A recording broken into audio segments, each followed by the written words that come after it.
Welcome to the KPIs of a successful orthodontic practice. And of course, first and foremost, KPIs stand for Key Performance Indicators of a successful orthodontic practice. I'm Amy Morgan. I'm the CEO at Pride Institute, and I've been a consultant trainer in the dental industry for 22 years at Pride and 11 years prior to Pride, and it is a privilege to work with residents who are getting ready for a successful transition into the professional practice of orthodontics, because starting off right is the key to success in the first 5 years, the next 10 years, and all the way through to a successful exit and a transition into your practice. And there's no better place to start than looking at statistical interpretations of an orthodontic practice's success. And of course, this is a G-Care Dentsply sponsored clinical education program, and the goal is to make sure that as you take that first step into professional life, be it a associate position, be it a practice startup or a practice purchase,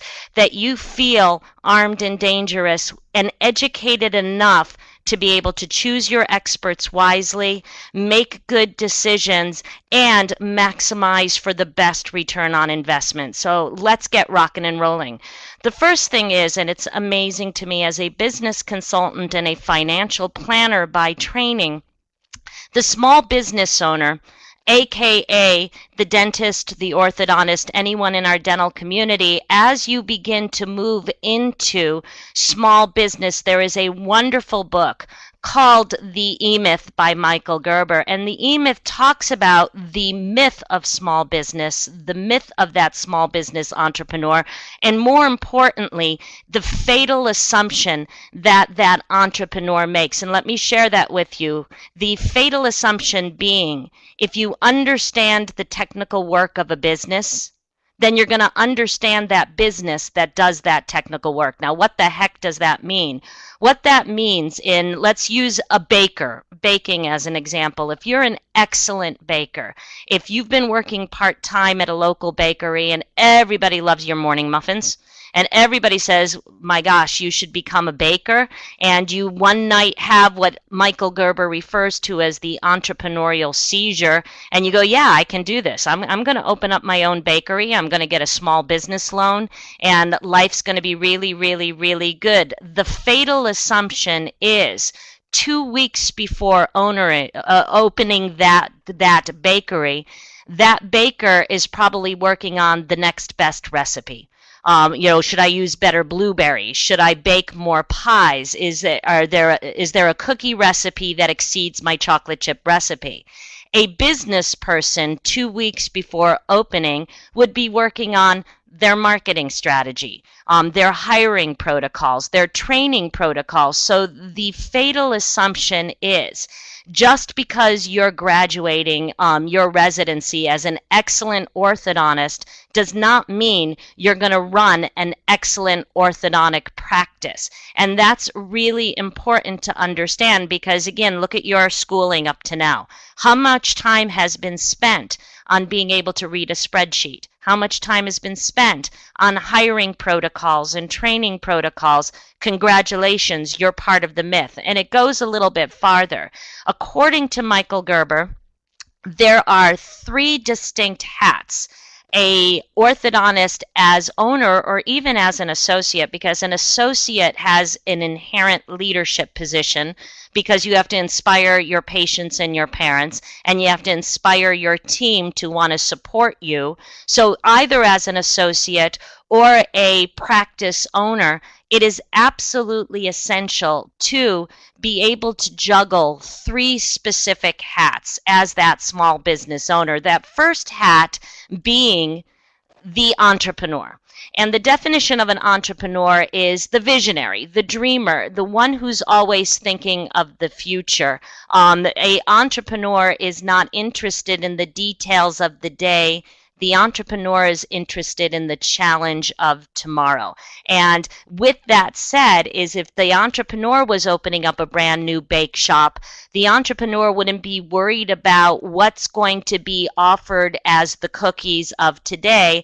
They'll be researching the latest and greatest, opportunities for 6 months from now, and always looking for the goals in the future. When you think about inspiration, when you think about passion, when you think about creativity and excitement, those are all those kinds of things you would expect an entrepreneur to bring to the party.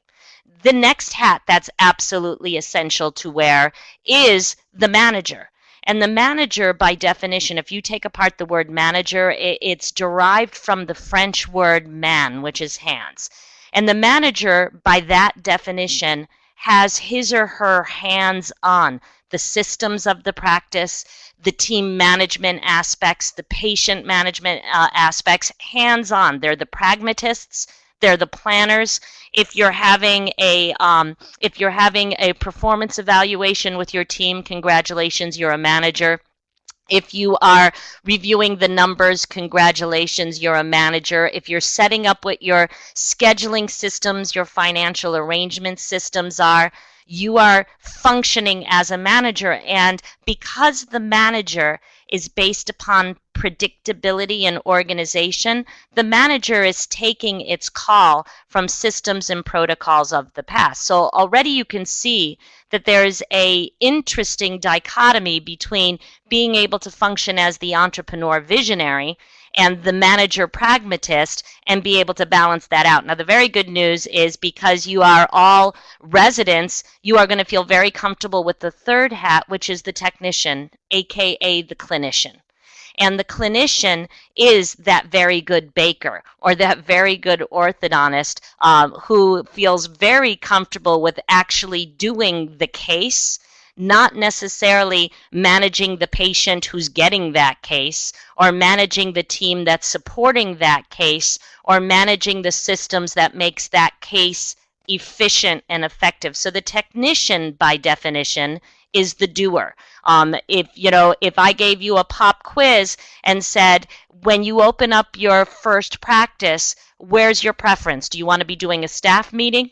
Do you want to be analyzing the statistical interpretation of success?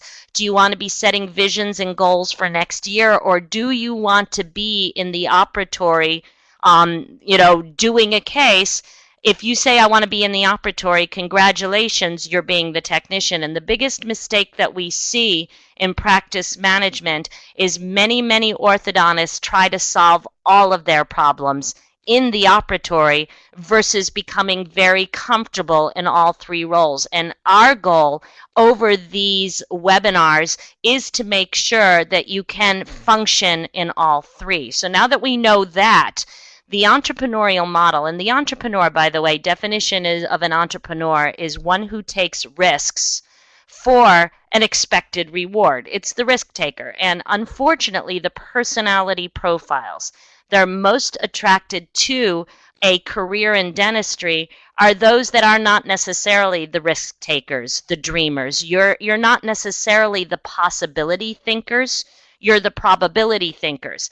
And with that said, if you are actually going to take the risk of opening up a practice, you need to understand the model. And the model being, it has less to do what's done in the business and more to do with how it's done. The commodity, the wonderful case, the case completion is not necessarily what's important. You already know that patients don't necessarily know the quality of the clinical care that you deliver. They know the quality of the experience. And so it's absolutely essential that as you make this transition that you begin to think about What type of service are we going to provide? What kind of culture are we going to have? What kind of staff training are we going to participate in? What kind of relationships with the referral community so that I can then function as the role of technician and clinician and actually do what it is that I've been trained to do. And that is the rub. To begin to help you on your road, let's think like the entrepreneur and manager. Now, the entrepreneur creates SMART goals that promote the vision. And by definition of vision, we're talking about a compelling magnetic picture of a future that's so bright that you want to wear shades. And the vision is the end point, the point B that you're driving toward. So the goals are how you're going to get there. Because if you think about a vision, it's all very well and good to say, I want to be the best orthodontic practice. I want to deliver excellence.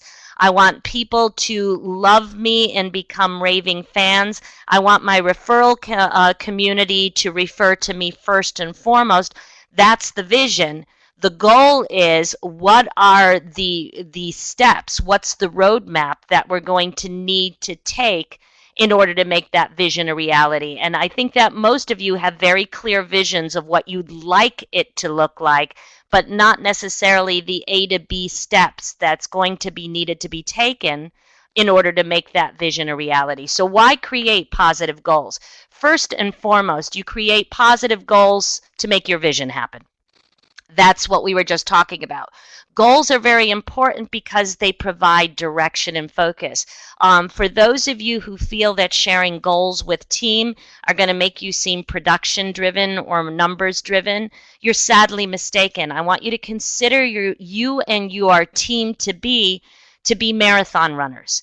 And a marathon runner is only as good as being able to pace themselves in order to be able to get to the finish line. And if you don't know where the finish line is, you don't know whether you're running ahead of schedule, behind schedule. So it's very important to provide focus. Goals also clarify everyone's role. And what I mean by that is that, if you don't say to an appointment coordinator, this is your goal for an effective scheduling template, the only way they're going to know whether they're doing a good job or not is by perception or judgment, which is 99.999% always wrong. So that's an important point. What we also see goals do is they give the team something to strive for.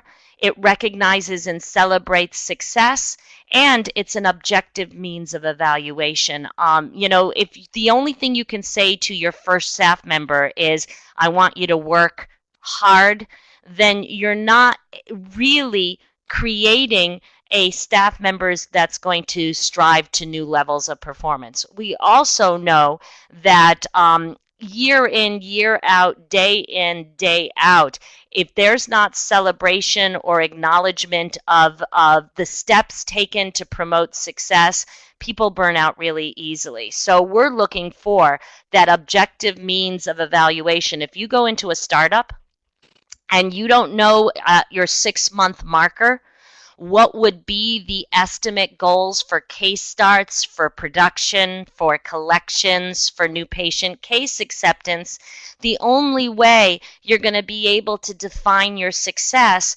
is through qualitative experiences like, is there somebody in my next appointment? And that never, ever, ever works. So the definition of SMART goals is very, very important to understand, because SMART, it's an acronym that stands for something specifically. And keeping in mind that there are SMART goals, there are also not so SMART goals. And we're going to define what that is so that you can begin to create those goals that will give you the future that you truly want. So as we begin to look at SMART, let's take the word apart and look what are the components of effective and SMART goals. First and foremost, a goal to be SMART must be very specific. Not like I want to produce oodles of case starts.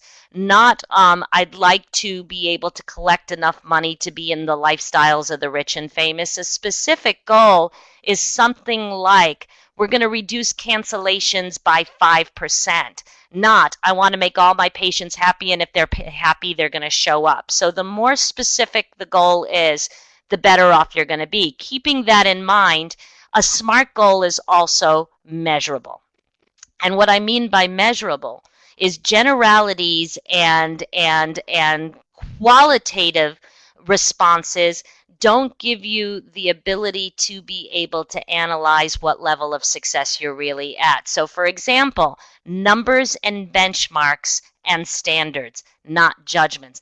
Judgments are things like, I feel like we should be getting more referrals from our referring community. I feel like we should be more productive in the 6th month. We want to know, statistically speaking, what is it that's actually going on, because judgments can be wrong, statistics never lie.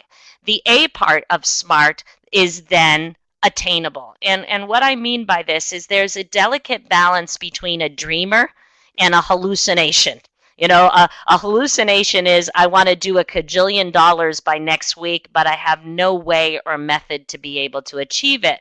So although we want you to dare to dream, we want it to be X amount of case starts per day, not I want to make $3 billion by next Tuesday. The next part of the SMART goal is relevant. And by relevant, you know, people get very interested in what their neighbors are doing. You know, my dad was an orthodontist, and he had X amount of case starts by his 3rd year. That may not work for you. Your goals must be your goals. Although it's nice to know if you're keeping up with the Joneses, your goals need to be customized to your vision and strategy. Are you doing more adult case starts? Are you doing phase 1, phase 2? Not just because, and that will help. And finally, once you have the S, M, A, and R, the final part of a SMART goal is trackable. You have to actually monitor these puppies. You have to inspect what you expect. If you wait once a year to see if you're crossing the finish line, then you're waiting way too long. Now, again, I know that the fear is too many statistics can make you feel statistically driven versus the service provider that all of you desire, aspire, and perspire to be. But the fact of the matter is that if you don't know that you are hitting your benchmarks, then scarcity can easily come into place, and scheduling can be like eating dessert.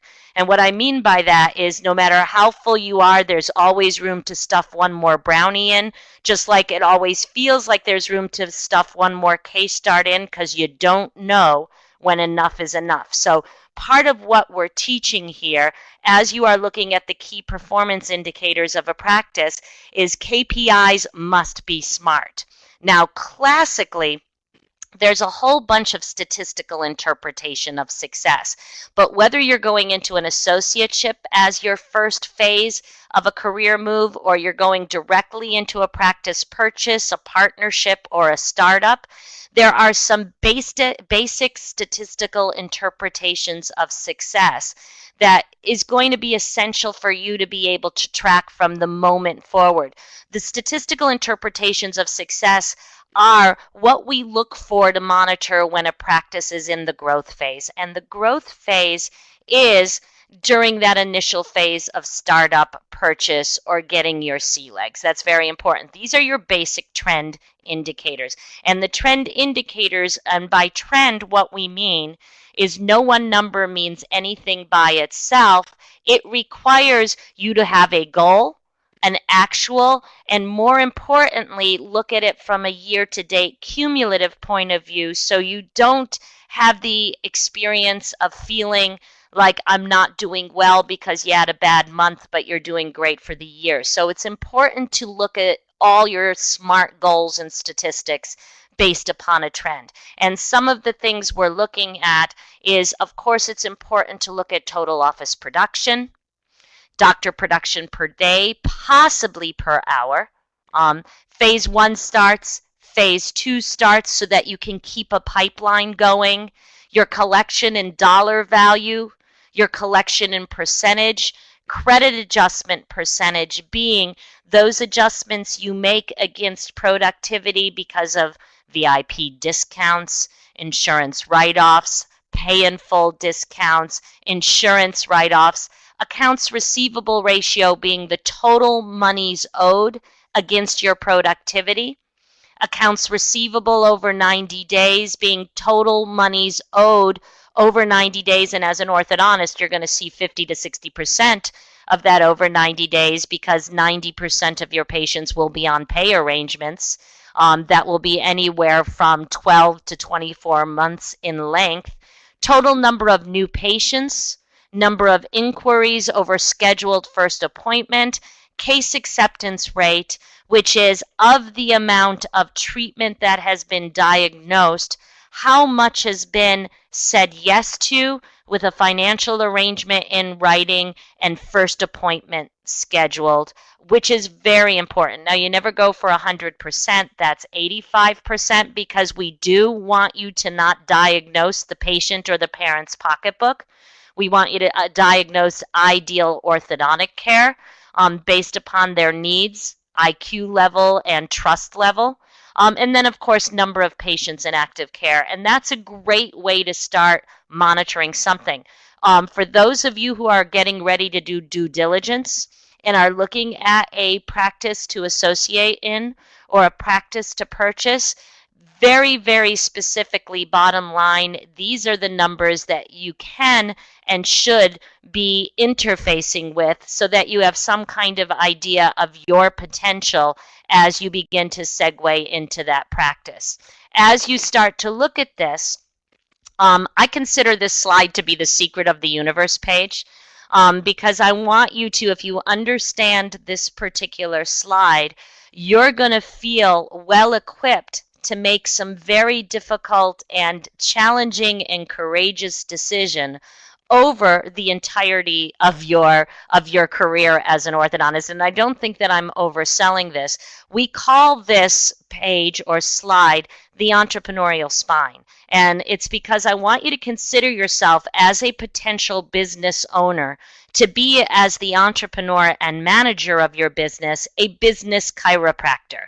And I want you to consider that if you're doing due diligence on a practice, you're basically taking a full body x-ray of that practice, and you are looking to make sure that all the vertebrae are in alignment. And as we are aligning the KPIs, the key performance indicators, they need to line up to the spine. Now, before we get to the spine, I do need to point out that before you can have a spine, you need a head and neck of the practice.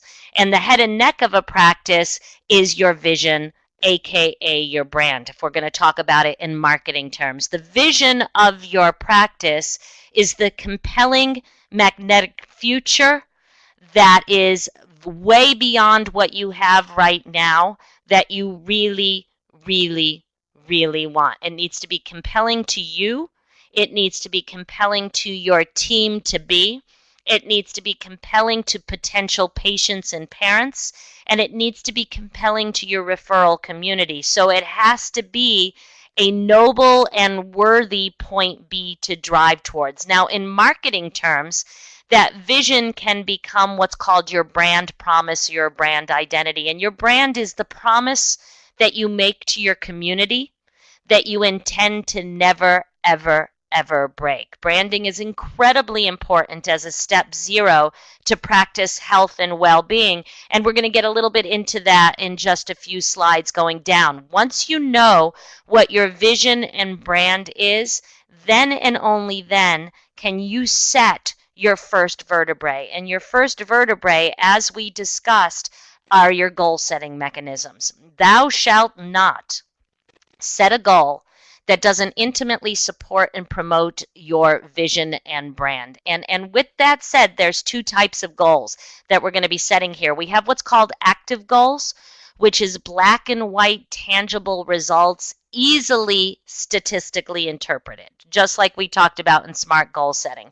And the 80-20 rule applies here. 80% of all your strategic goals can and must be active, black and white, tangible results. Now, with that said, I will say about 20% of a goal in any strategy is going to be what we call passive goals, quality of life goals, things like high team morale, things like a great, a warm and caring practice culture. Now, there's no way you can statistically interpret that only 72% of your staff have high morale.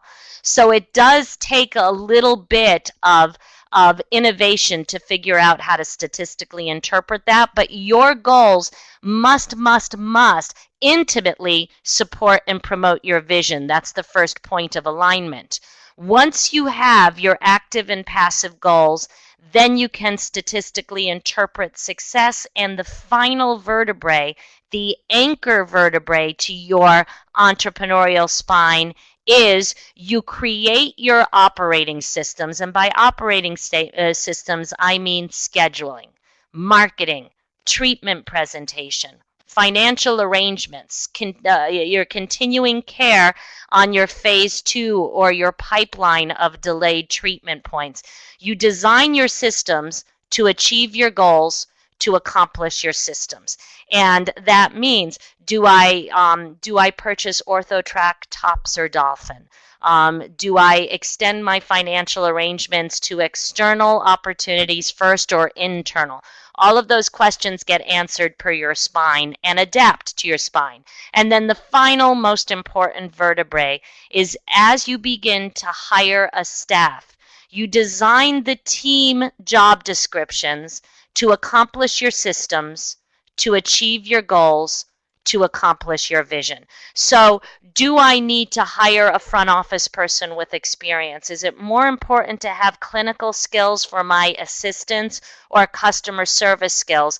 Those questions can only be answered when you begin to run up and down your spine. And this is an important thing to remember, because when your vertebrae are out of alignment, it hurts just as much when your spine is out of alignment. So this is how we're going to begin to approach your KPIs. Now, this is my favorite quote about the connection between the vision, goals, and strategy. And it's a 3-line quote, and I want you to remember it. It starts with this: a task without a vision is drudgery.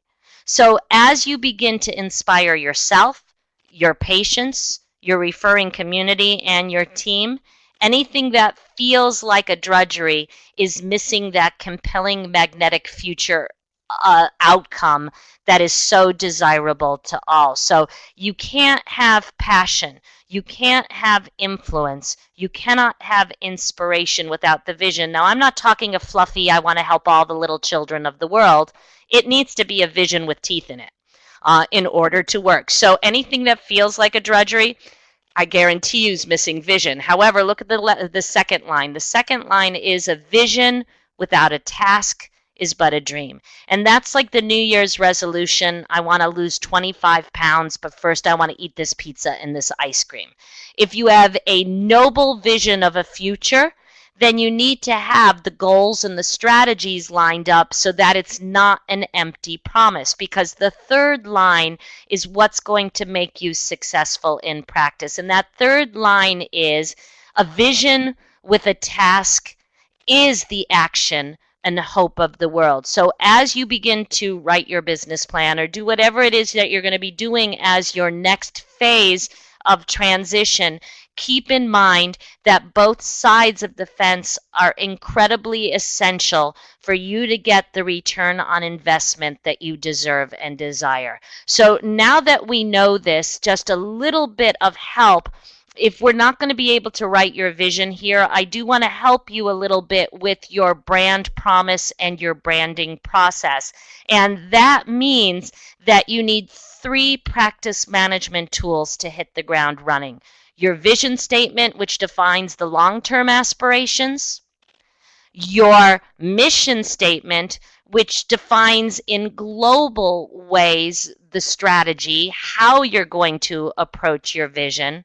And although I cannot give you templates immediately for that, the third essential practice management tool is your brand identity / brand promise statement, which is going to very specifically and succinctly cover what it is that you intend to do to serve who you're going to serve, and the positive difference that you intend to make. Now, it's not an advertising slogan like a world's best cup of coffee. In fact, I'm giving you a little Mad Libs of an anatomy of a brand identity statement. Feel free to craft your own as you begin to look at your next step as a professional. And the Mad Lib goes like this: your name promises a specific targeted market that they can count on you for some kind of unique attribute, selling proposition, or benefit. It's called USP in marketing terms, your unique selling proposition.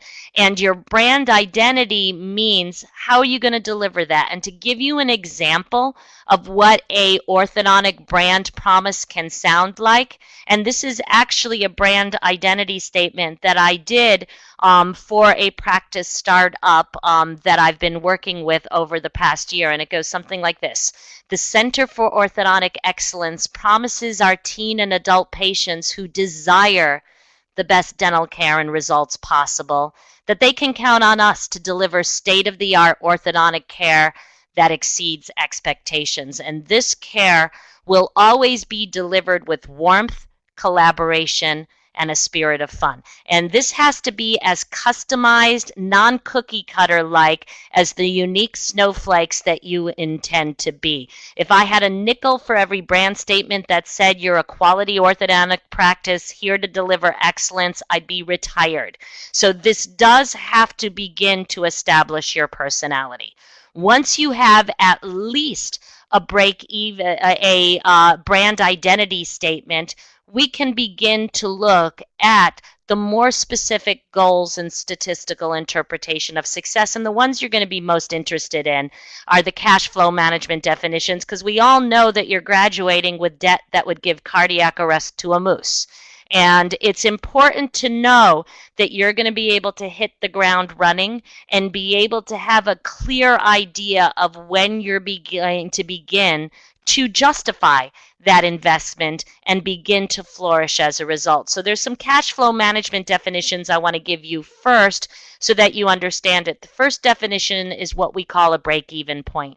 And a break-even point sounds exactly like it is. It's when you're talking about cash flow management, it's a dog paddle. You aren't necessarily moving towards your vision, but you're not necessarily drowning other. It's at what point am I able to pay the bills without going into arrears, and I'm at least whole. And it's very important for an entrepreneur to know that break-even point so that they can strive to get there and not live life in a scarcity. And that's just the step zero. The more important piece is the more global cash flow projections. And for those of you who will be going to the bank for loans, and I have a template for you to follow, the first cash flow projection that you're going to be dealing with is your business plan. And it's going to be a projection of a ghost of Christmas future. It hasn't happened yet, based upon a whole bunch of history, a little bit of rationale, and a lot of wing and a prayer. The business plan for the bank is going to be a little bit more rose-colored glass like. We always recommend a little bit more down-to-earth business plan cash flow projection internally so that you are prepared with the appropriate working capital and the appropriate revenue streams so that you're not caught a day late and a dollar short. So your first cash flow projection is going to be a business plan. Many of the business plans are based upon 1 year, 5 year, 10-year, and 20-year increments. In orthodontics, the 1 year works the best because it allows for a specific ramp-up period without getting you so out there that you really can't see the forest through the trees. So once you get past your initial startup, you're going to be looking at it from the future outcomes that I would like to achieve and the strategy to achieve it, and it's based upon a reality of where I am today and the vision for the future strategy. The most important cash flow projection, which again is Christmas, secret of the universe number 2, is a annual planning process, which is a 1 year projection only based upon a Christmas wish list ideal budget, not what you need to spend, what you want to spend, which is a much more proactive approach than just hoping there's something on the bottom line when you're done for the day. And it's also a Christmas wish list schedule, because working smarter is the mandate, not working harder. And this is a annual plan is an interesting point, because if anybody's ever gone to a financial planners do what's called front door forecasting. They project a production and collection goal based upon if you did $1 million last year, let's assume you can go up by 3%. I'm going to show you a very simple annual plan that backs into production, collection, and case starts goals based upon the wish list we were talking about. And that's an important piece to know. It's the freestyle swim. You are definitely getting motion in your ocean when you're doing an annual plan. And as we start to look at this, a word about reforecasting. Once you set an annual plan, this is a very important rule. Never, ever, ever change the goal. Once you've set it, change your strategy to achieve the goal. There is nothing worse, no more burnout producing than continuously moving the finish line. If you are below goal, you can have a bronze and silver level to achieve, but you have to honor the original gold medal. If you're ahead of goal, it doesn't mean that you stop. But if this is a wish list, if this is abundance, it's important to honor and respect the goals. If you don't, your team will never respect the goals either. So now that we know the definitions, we're going to back into an annual plan by looking at the expenses. If you have ever been exposed to a profit and loss statement, I do want to explain that a profit and loss statement, though it will have a role in your practice success, it's not the role that you think. And if you have ever seen one and you've had trouble reading it, understanding it, or knowing what it means, congratulations. There's a long line of you feeling the same way, because a profit and loss statement has a very different need or desire or outcome than a classic cash flow document, which we call the operating statement. So let's take a look at it. First and foremost, the profit and loss statement is its primary duty is that of a tax document. When you go to look at an office, you are looking at as a potential purchase. Understand you're looking at their financial statements, which includes a profit and loss statement, and that financial statement isn't necessarily giving you the whole picture of health of a practice, because it is designed to be first and foremost a tax document. And it doesn't matter whether you come from a blue state or red state, anyone will tell you a true capitalist business man is going to want to, or woman is going to want to pay the least amount of tax possible. So the elements of a tax document is to make sure you are paying the least amount of tax on profit. A operating statement is a cash flow document, which means we're going to let the cash flow as it is without worries about whether we're going to be taxed on it or not. More specifically, when you read a profit and loss statement, you are going to see the word income, revenue, or collections on the very top. If you see percentages, it will all be to that income and collections, because Uncle Sam taxes you on revenue, and therefore you are looking at your expenses from that viewpoint. However, the fact of the matter is your expenses are generated when you produce something. You don't need to buy self-ligating brackets. You don't need to get a clear aligner if you are not actually delivering those brackets, or you don't need an assistant if there's nothing to assist. You don't use rubber gloves if you're not opening up anybody's mouth.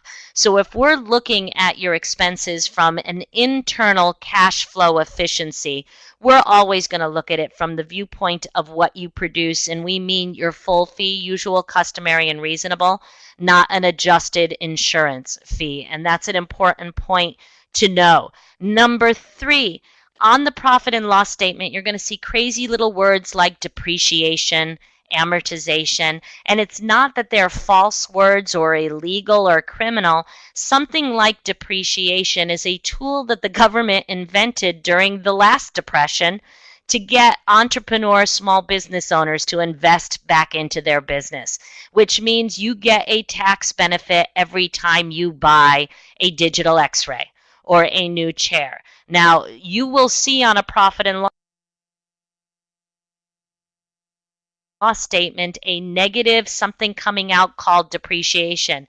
And you will never in your career write a check to somebody named Frederick Depreciation. So you would never see that on a cash flow document because that immediately skews what's actually in your bank account and what you can actually take home and call compensation. So no depreciation, no amortization. In fact, it's the whole truth and nothing but the truth. This is an important thing, especially as you transition into life as a professional. When you see loans and leases on a profit and loss statement, the only thing you're going to see is the interest part of that payment, because to the IRS, if you are buying new office equipment or you are buying chairs or you are doing leasehold improvements, the principal payments that you pay are considered to be owner's equity.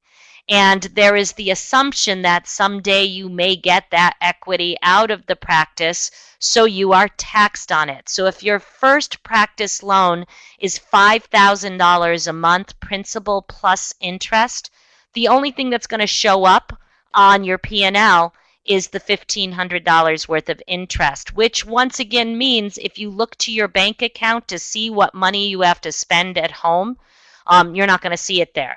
On a cash flow document, you will see the whole enchilada, principal plus interest, which means you now know what it really takes from a cash flow point of view to run your practice. Creativity is allowed on your profit and loss statement. And what I mean by that, depending upon how aggressive your tax accountant is, if you can figure out how to depreciate your dog, drive a large, dental supply called a BMW, or whisper the word marketing, once a year in your condo in Hawaii and take it as a marketing expense, go for it. I mean, that's between you and your tax management.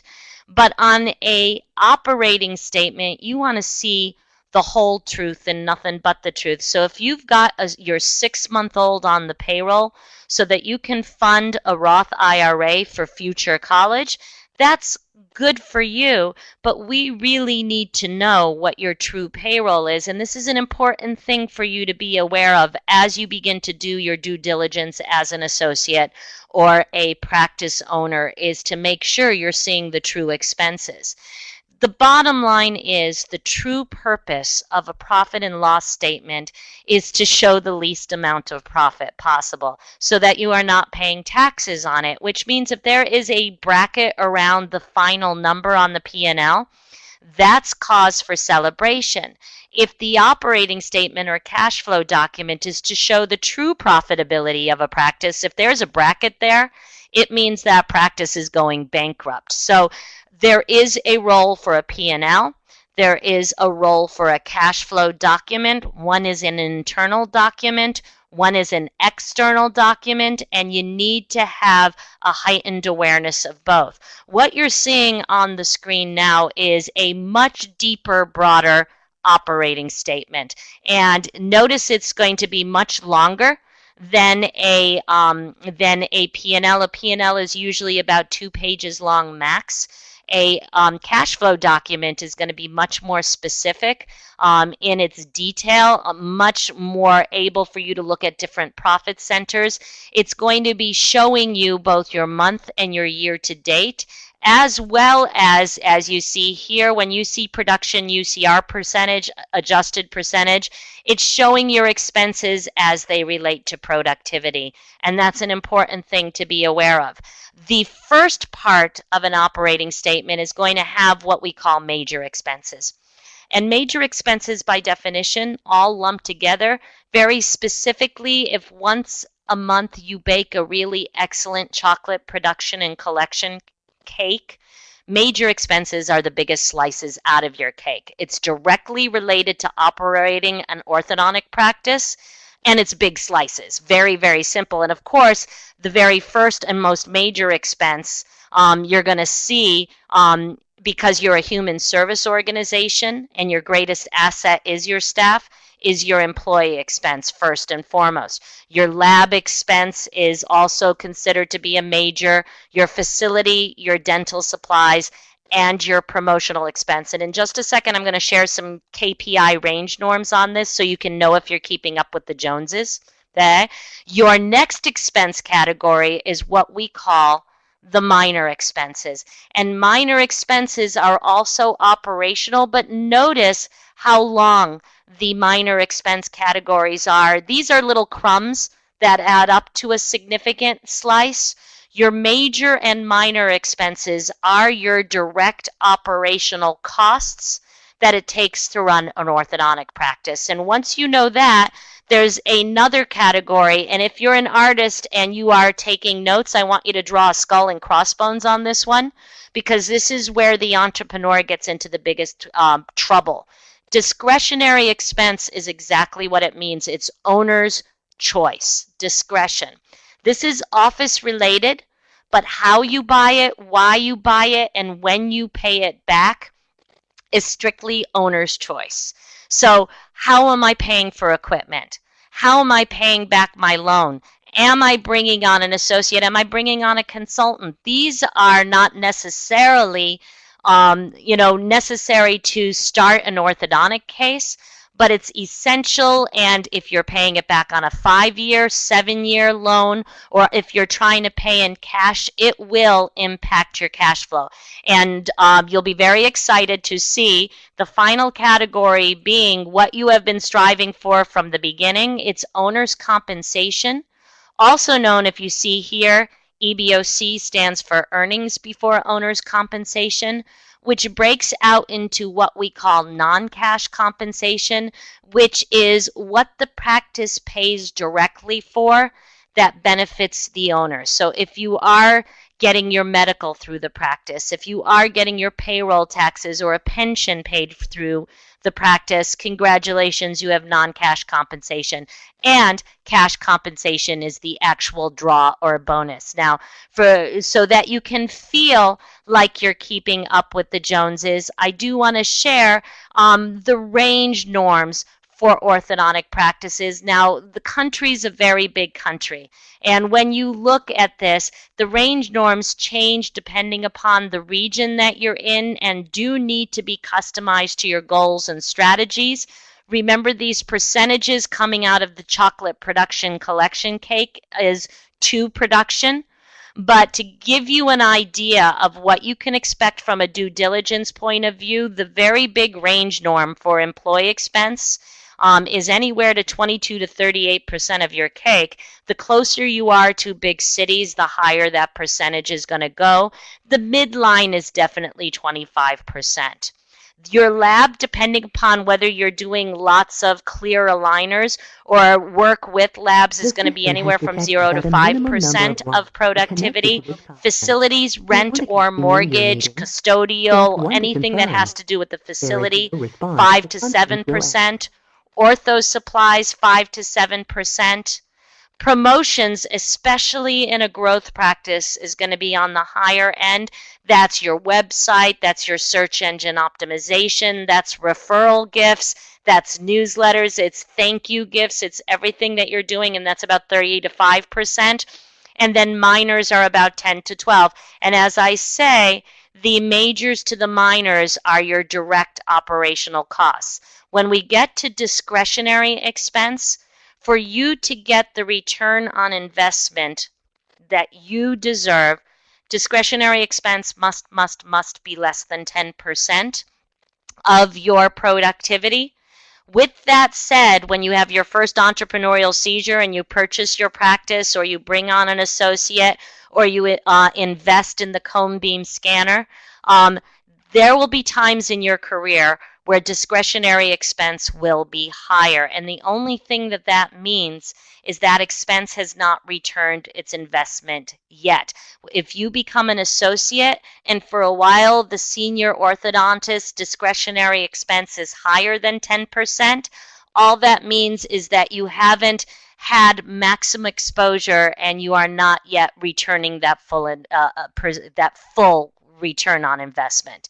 If you do things very, very right, owner compensation, cash and non-cash for the specialist can be anywhere. I'm going to expand this to 45 to 55% of gross production. And it's a build-up for you to do that. So it's a good thing to know as you begin to create your career. Now, how do you figure out the production percentages? We're going to do a little SAT quiz here. Is if you have an employee expense total of $15,000 a month and you are gross production producing about $50,000, your expense percentage is that you have to, divide or multiply. You have to figure this out. We're going to look at what your UCR, that's your total fee, is, or your adjustments to productivity. So just to see how this works is if you have $15,000 a month in expenses and you've got a startup and you get to $50,000 a month in production, you've got a 30% UCR percentage. $2,000 more, you get down to 29.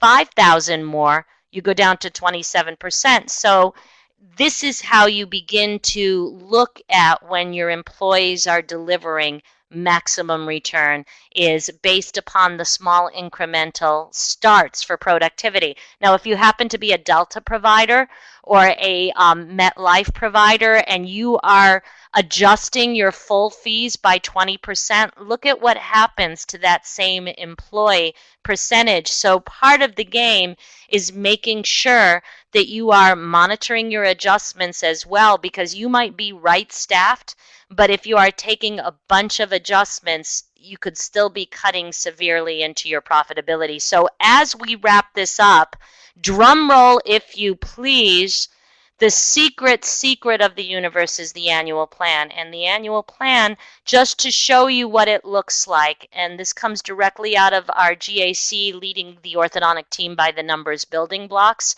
is when you are doing a forecast a la a Christmas wish list, you start with your fixed expenses, those things that are dollar value that can be forecasted as a dollar value. You pretty much know no matter what you're going to do, what your employee expense is going to be, what your facility expense is going to be, promotions, minors, discretionary, and a la a Christmas wish list, your owner compensation. And in our example, this orthodontist is projecting her fixed expenses at $773,494. But wait, there's another type of expense, and we call it the variable expenses. And a variable expense is so intimately connected to your productivity that you can't tell what that dollar is going to be till we know what the productivity is, and we are backing into that. And most specifically, the variables are going to be your ortho supplies, your lab and clear aligners, and unless you're collecting 100% of what you produce, the difference between production and collections needs to be considered a variable expense as far as a forecast goes. So we have an algebraic conundrum here, okay? We are looking for 100% of some new number. 14% of that in our example is the doctor's variable expense, which means 86% of that new number is going to be the fixed cost. And when you do that, if you take the fixed expense divided by the the fixed percentage, that will be the production goal. And we always love to round up because in forecasting, zeros and fives are the prettiest. But what this doctor knows, that if I produce 900,000 and collect at 98%, because remember we had a 2% collection variance, I'm going to be able to spend the way my wish list has dictated. Then congratulations, you've got a backdoor formula. You can take it even farther by forecasting your projected work days and coming up with a daily production goal a monthly production goal, and extra credit is if you can then calculate out what your case starts need to be in order to make that. And honestly, having been in the industry for as long as I have, this is true freedom for the entrepreneur. Knowing what it is that you need to do in order to be whole and successful, and then adjusting your strategy to make it. And that is very, very important. Finally, just as a gift to you, your first step as a resident is going to be the business plan. And we have a templated business plan here for you that is designed to be a really good primer to help you set up your thoughts for both the bank and yourself. It's the first step we take in either a practice purchase or startup. As you begin to look at this, the first step is the executive summary, which is strictly just a summary of everything that you just said. It's followed by what kind of industry you're in, your market analysis, which is your overall trends, what type of people are moving in, what type of people are moving out, who you're going to serve and how you're going to serve. So the template might sound like our target community is made up of young families and white-collar workers. The industry in the area is university. The forecasted growth is X. This gives you some help. Your competitive analysis and advantage, hint, hint, nudge, nudge. Your brand identity is part of your advantage, your unique selling proposition. What is the demographic analysis? How many GPs? How many pedos? Who's going to be your referrers? Are you going to offer anything special and unique? Is very important. We then have a template for your basic vision statement, your practice philosophy. There's your vision. Our vision of what our dental practice will become, your marketing plan, your website, how will you get referrals, your primary target market will be, your management systems, who are you going to use for scheduling, accounting, your practice management software, your suppliers and vendors, all of those go here, and then your staffing strategy. Are we going to start with X amount of staff by the end of year one? What will the first staff member be? What will they be doing and how much will we be paying them? You really will have an idea of what your future is going to look like when you actually take the time to fill this puppy out. And then, of course, there is the financial plan. And this is where we recommend, as I said, the best case scenario for the lenders and the worst case scenario for yourself. So the definition of an entrepreneurial optimist would be those who have looked at the worst possible scenario but have a plan.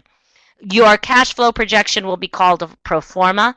It'll be done on a month-to-month basis so that you can see your growth coming in, and your accountants will be able to help you on this. It's going to be very similar to the cash flow document, and hopefully this has given you enough information to be able to take your first step in starting to conduct some due diligence as to what opportunities are out there.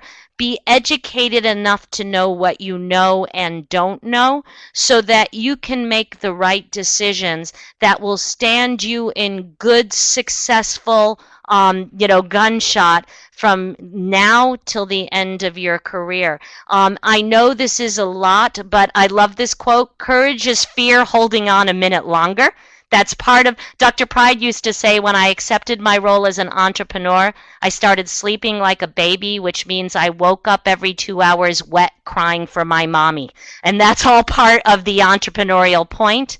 Thomas Edison says many of life's failures are men who did not realize how close they were to success when they gave up. And Vince Lombardi says inches make a champion, and that's why statistical interpretation is so important. This is such a big topic.